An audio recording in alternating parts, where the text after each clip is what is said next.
Hello everyone, welcome to my next video on The Statue written by James Reeves.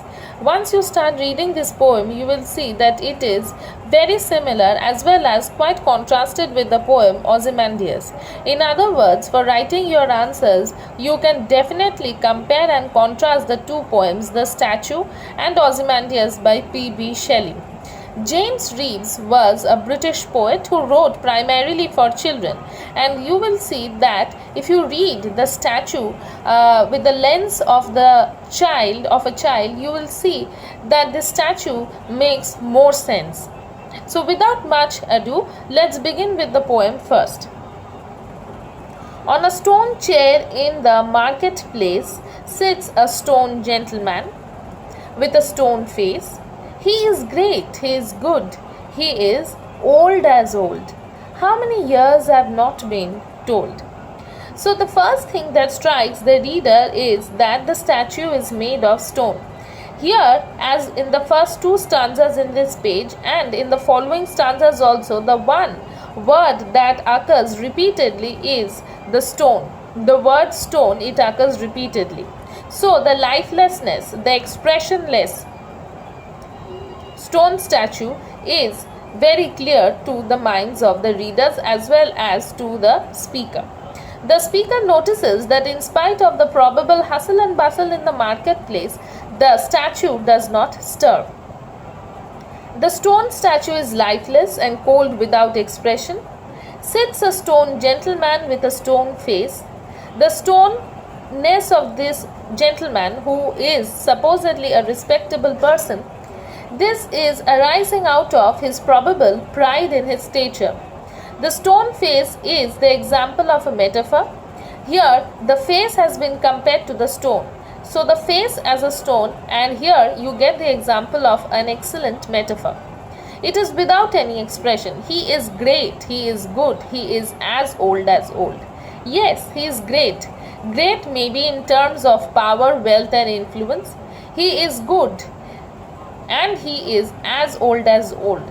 So the statue is quite old, and this old age, how old he is or for how many days the statue has been in that place, erected there as it is something that makes the speaker wonder. The speaker in the poem may be a child who is at awe to find the blank and the lifeless or no expression in the statue's face. The speaker does not know the age of the old man depicted in the statue and does not also know for how long it has been there. Great things he did a great while ago, and what they were I do not know, but solemn and sad is his great square face as he sits high up on his square stone base. So we understand that this gentleman is now dead. So it is in his remembrance that the statue has been erected. He did great things long time back when he was alive. Great things were done when he was alive. So great in terms of power, wealth, and influence. Utilizing these three things or utilizing either of them, probably he did great things. Something on a large scale. But here in the second line of the second stanza, we understand that his greatness was measurable. Something that was in terms of quantity more than in terms of the quality. And that is why here there is the mention of the word what. But solemn and sad is his great square face as he sits high up on his square stone base. This is very similar to the poem Ozymandias by P.B. Shelley. Here in this line, the gentleman tried to uphold his serious expression according to his stature, but his sadness did not escape the critical eyes of the speaker. We do not know why he is sad. The probable reason may be his great works did not receive appreciation during his lifetime, or they were not regarded great during his lifetime. Here he also sits up high in the pedestal, just as Ozymandias was erected on the statue. The king Ozymandias was erected on the statue.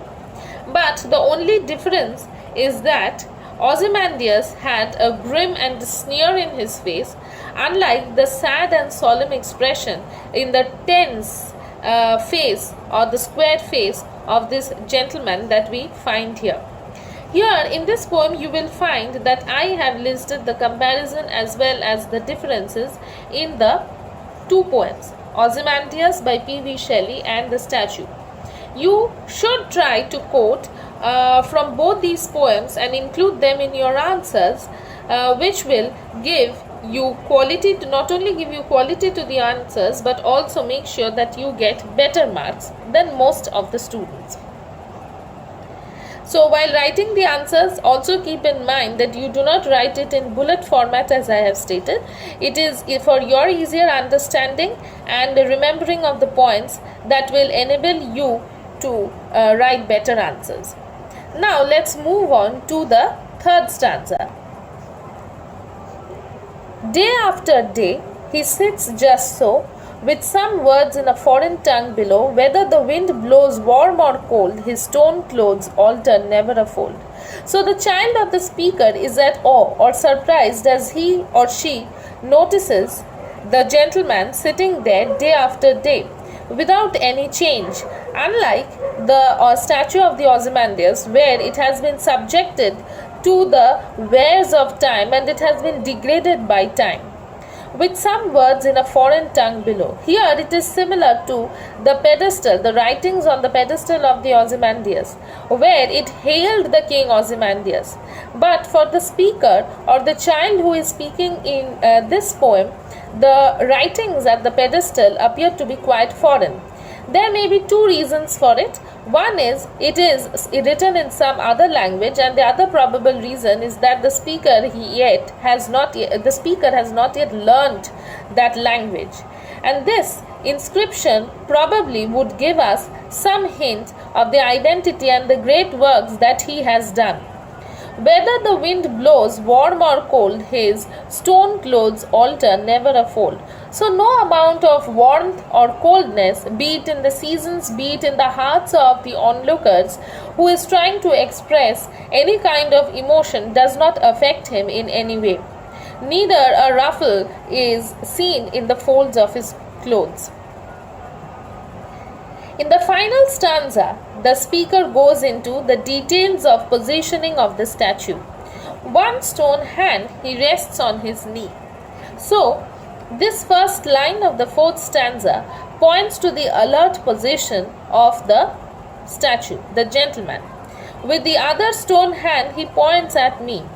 He might have been a visionary who is probably asking the speaker, probably a child again, to look ahead, something to do in his life, his or her life.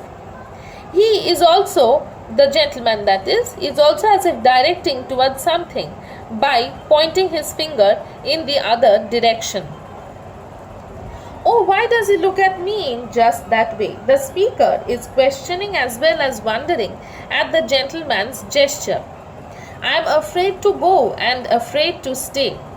This line clearly points out that the speaker is of tender age. Seeing a lifeless statue, he or she is afraid. He or she fears that with or like the hardness of the stone, the man might pronounce some harsh words upon him or her. He or she is willing to stay because he or she feels, what if he is giving directions that will change the course of his or her life? And that is why there is a contrasting presence of mind that makes him to move in a pendulum like position where he wants to go yet does not want to go at the same time. Stone gentleman, what have you got to say? The strict appearance scares the speaker, yet he does not, this child or the speaker child does not even fear to approach the statue by asking, Stone gentleman, what have you got to say? So the gentleman's identity has not yet been deciphered. The speaker hopes or expects him to speak. He tries to decipher the language through which the hidden meaning of his gestures would probably be clear. The hidden identity will also be clear. In the meantime, as he is trying to decipher his identity, his works, and the language, the only way to address the gentleman is by referring to him as the stone gentleman.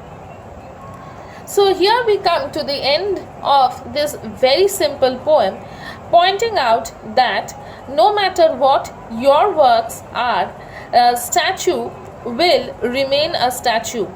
It is not bound to be affected by anything, any kind of emotion, except the wares of the time. Time is bound to affect. Maybe it may not be visible to the eyes every day, but after years and years of time and the seasons and the winds working on it, it is bound to degrade. So that's it to the end of the poem. Hope you like this video. Do stay tuned for further updates because a new update is coming soon. If you haven't subscribed to the channel, do subscribe so that you do not miss out on any literary content. Thanks for watching.